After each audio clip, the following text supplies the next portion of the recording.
Hello ವೀಕ್ಷಕರೇ, ಮಮತಾ ಫುಡೀಸ್ಗೆ ಸ್ವಾಗತ ಸುಸ್ವಾಗತ. ಇವತ್ತು ನಾವು ಉಪ್ಪಿಟ್ಟು ಮಾಡೋದು ಹೆಂಗೆ ಅಂತ ಹೇಳ್ಬಿಟ್ಟು ನೋಡೋಣ.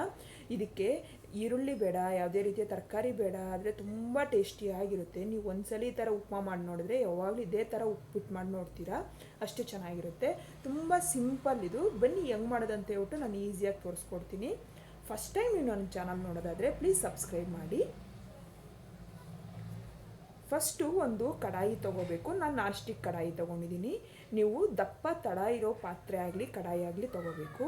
ಈಗ ಅದಕ್ಕೆ 1 ಕಪ್ಪು ರವೆ, ನೋಡಿ ನಾನು ಮಾಮೂಲಿ ರವೆ, ಉಪ್ಮಾ ರವೆ ಅಂತೀವಲ್ವ ಅದೇ ರವೆ ತೊಗೊಂಡಿದ್ದೀನಿ. ನಾನು 1 ಕಪ್ಪು ರವೆ ತೊಗೊತಾ ಇದ್ದೀನಿ. ಈಗ ಇದನ್ನು ಲೋ ಫ್ಲೇಮಲ್ಲಿ ಇಟ್ಕೊಂಡು ನಿಧಾನಕ್ಕೆ ರವೆನ ನಾವು ಫ್ರೈ ಮಾಡ್ಕೋಬೇಕು, ಉರಿಬೇಕು. ನಾವು ರವೆನ ಹೆಂಗೆ ಉರಿತೀವಿ ಅಂತೇಳ್ಬಿಟ್ಟು ಅದ್ರ ಮೇಲೆ ಡಿಪೆಂಡ್ ಆಗುತ್ತೆ ನಮ್ಮ ಉಪ್ಪಿಟ್ಟು ಟೇಸ್ಟು.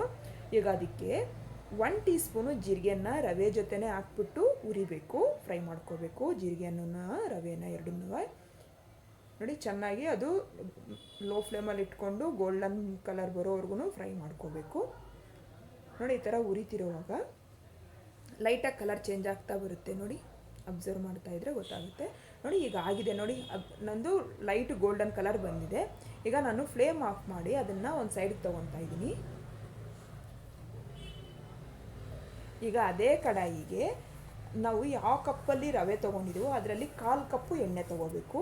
ನಾನು 1/4 ಕಪ್ಪಷ್ಟು ಎಣ್ಣೆ ತೊಗೊಂಡಿದ್ದೀನಿ. ಅದಕ್ಕೆ 1 ಟೀ ಸ್ಪೂನ್ ಜೀರಿಗೆ, 2 ಟೀ ಸ್ಪೂನು ಕಡಲೆಬೇಳೆ, 2 ಟೀ ಸ್ಪೂನು ಉದ್ದಿನಬೇಳೆ ಹಾಕ್ಕೊತಾ ಇದ್ದೀನಿ. ಒಗ್ಗರಣೆಗೆ ನಾವು ಬೇಳೆಗಳು ಸ್ವಲ್ಪ ಜಾಸ್ತಿ ಹಾಕೋದ್ರಿಂದ ಉಪ್ಪಿಟ್ಟಿಗೆ ತುಂಬ ಟೇಸ್ಟ್ ಕೊಡುತ್ತೆ. ಇದನ್ನೊಂದು ಸ್ವಲ್ಪ ಲೈಟ್ ಗೋಲ್ಡನ್ ಕಲರ್ ಬರೋವರೆಗೂ ಫ್ರೈ ಮಾಡ್ಕೋಬೇಕು. ಈಗ ಇದಕ್ಕೆ ಮೀಡಿಯಮ್ ಫ್ಲೇಮಲ್ಲೇ ಇರಲಿ, ಒಂದು ಸ್ವಲ್ಪ ಕರಿಬೇವು ಹಾಕ್ಕೋಬೇಕು. ಇದಕ್ಕೆ ಒಂದು 2 ಟೇಬಲ್ ಸ್ಪೂನ್ ಅಂದರೆ ಒಂದು 15 ಗೋಡಂಬಿನ ಹಾಕ್ಕೋಬೇಕು. ಈಗ ಕಟ್ ಮಾಡಿರೋಂಥ ಶುಂಠಿ 1 ಟೀ ಸ್ಪೂನ್ ಹಾಕ್ಕೋಬೇಕು. ಚಿಕ್ಕದಾಗಿ ಕಟ್ ಮಾಡ್ಕೊಂಡಿದ್ರೆ ಅದು ಉಪ್ಪಿಟ್ಟು ತಿನ್ನೋವಾಗ ಒಳ್ಳೆ ಟೇಸ್ಟ್ ಕೊಡುತ್ತೆ. ಈಗ 3 ಹಸಿಮೆಣ್ಸಿನ್ಕಾಯಿ ಹಾಕ್ತಾಯಿದ್ದೀನಿ ಚಿಕ್ಕದಾಗಿ ಕಟ್ ಮಾಡಿಕೊಂಡು. ಈಗ ಅದನ್ನು ಸ್ವಲ್ಪ ಫ್ರೈ ಮಾಡ್ಕೋಬೇಕು. ಗೋಡಂಬಿನ ನಾವು ತುಂಬ ಗೋಲ್ಡನ್ ಕಲರ್ ಚೇಂಜ್ ಆಗೋವರೆಗೂ ನಾವು ಫ್ರೈ ಮಾಡ್ಕೋಬಾರ್ದು. ಈಗ ಇದಕ್ಕೆ 3 ಕಪ್ ನೀರು ಹಾಕ್ತಾಯಿದ್ದೀನಿ. 1 ಕಪ್ ರವೆಗೆ 3 ಕಪ್ ನೀರು ಹಾಕ್ಕೋಬೇಕು.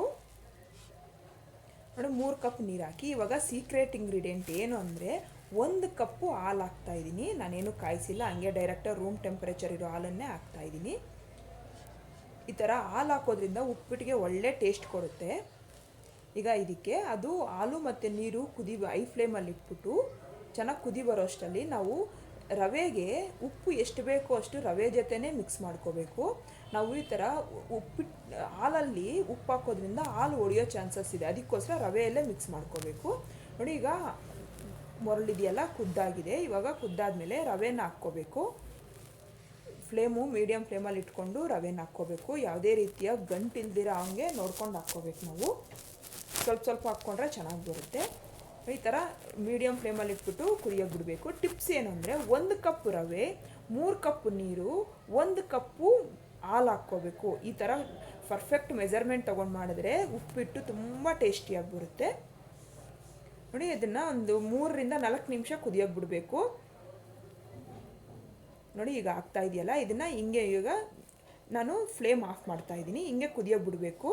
ಫ್ಲೇಮ್ ಆಫ್ ಮಾಡಿ ಇವಾಗ ಒಂದು 2 ನಿಮಿಷ ಹಂಗೆ ಏನು ನಾವು ಸೌಟೇನೋ ಆಗದಿರ ಹಂಗೆ ಬಿಟ್ಬಿಡಬೇಕು. ಆವಾಗ ಅದು ನೀರೆಲ್ಲ ಎಳ್ಕೊಂಡು ಉಪ್ಪಿಟ್ಟು ತುಂಬ ಟೇಸ್ಟಿಯಾಗಿ ಬರುತ್ತೆ, ಗಟ್ಟಿಯಾಗುತ್ತೆ.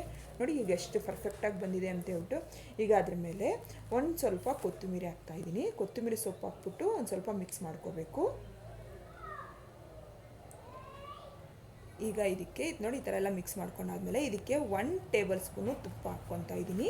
ತುಪ್ಪ ಹಾಕ್ಬಿಟ್ಟು ಒಂದು ಮಿಕ್ಸ್ ಮಾಡಿಕೊಂಡ್ರೆ ಆಯಿತು, ಉಪ್ಪಿಟ್ಟು ರೆಡಿ ಆಗಿದೆ. ಈಗ ನಾನು ಸರ್ವಿಂಗ್ ಪ್ಲೇಟ್ಗೆ ಈ ಥರ ಸರ್ವ್ ಮಾಡ್ತಾಯಿದ್ದೀನಿ. ಈ ಥರ ಉಪ್ಪಿಟ್ಟು ಬಿಸಿ ಬಿಸಿಯಾಗಿ ಕೊಟ್ಟರೆ ಅಂತೂ ತುಂಬ ಟೇಸ್ಟಿಯಾಗಿರುತ್ತೆ. ನೀವು ಮನೇಲಿ ಟ್ರೈ ಮಾಡಿ. ಇಷ್ಟ ಆದರೆ ಲೈಕ್ ಮಾಡಿ, ಶೇರ್ ಮಾಡಿ, ನನ್ನ ಚಾನಲ್ಗೆ ಸಬ್ಸ್ಕ್ರೈಬ್ ಮಾಡೋದು ಮಾತ್ರ ಮರಿಬೇಡಿ. Thank you.